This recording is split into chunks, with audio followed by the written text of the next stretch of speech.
மனைவிக்கு சந்தோஷம் கொடுக்கிறது கணவனுக்கு கடமை. என் வீட்டம்மா என்னை எங்கேயாவது வாங்கன்னு கூப்பிட்டா நான் போகணும். மனைவி எங்கேயுமே கூட்டு போறது இல்லை, மனைவி விருப்பத்தை பூர்த்தி செய்யறது இல்லை, மனைவி கேட்டதை கொடுக்கறது இல்லை. நீ நல்ல கணவனே இல்லை. இது மார்க்கம் சொல்கிறது, ஷரியத்தின் நிழலில். அதனால் அல்லாஹ் ரசூலுக்கு மாத்தமா இல்லை, ஷரியத்தின் நிழலில் உங்கள் மனைவி உங்களோடு பயணமாக பிரியப்படுகிறார்களா, நீங்கள் கூட்டு போக வேண்டும். அது உங்கள் கடமை. உங்கள் மனைவி உங்களிடத்தில் எதிர்பார்க்கிற ஹலாலான தேவைகளை நீங்கள் பூர்த்தி செய்ய வேண்டும். இன்னும் சொன்னால் அவங்க கொஞ்சம் காசை எதிர்பார்ப்பாங்க, கொடுக்க வேண்டும். அது உன் கடமை. வீட்டுக்கு செய்யும் செலவில் கணக்கு பார்க்க வேண்டாம் என்கிறார்கள் காரூணிய சீலர் ஸல்லல்லாஹு அலைஹி வஸல்லம். குடும்ப செலவு கணக்கு பார்க்க கூடாது. மனைவிட்ட போய் கராரா பேசுறது அது அழகான வாழ்க்கை அல்ல.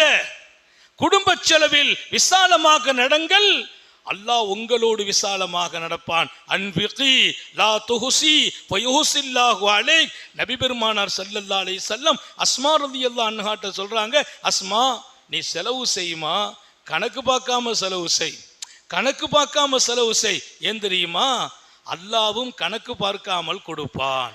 நீ கணக்கு பார்த்து செலவு செய்தால் அல்லாவும் கணக்கு பார்த்து கொடுப்பான். நீங்க செலவு செய்யறவங்கள்ட்ட கேளுங்க, சொல்லுவாங்க. நம்ம விசாலமா நடந்தால் அல்லாஹ் விசாலமா நடக்கிறான், நம்ம சுருக்கி நடந்தால் அல்லாவும் சுருக்கி நடக்கிறான். அல்லாவுக்கு தெரியும் இவருக்கு தேவை இவ்வளவுதான் போதுங்கிறான். அல்லாவுக்கு தெரியும் இவர் கையெல்லாம் சுருக்க முடியாதுப்பா, இவர் கை விரிஞ்ச கை, விரிச்சு கொடு.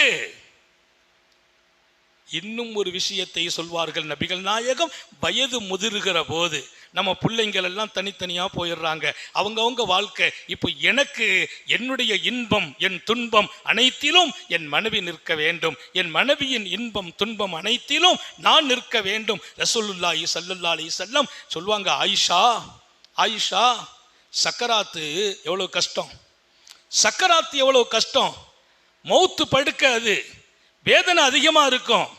ஆயிஷா உங்களை சொர்க்கத்திலும் அல்லாஹ் எனக்கு மனைவி என்று சொன்னான், அதை நான் நினைத்தால் என் சக்கராத்து கூட லேசாக இருக்கிறது என்றார்கள். ஒரு மனைவியை மகிழ்ச்சி படுத்துகிற உச்சமான இடம்.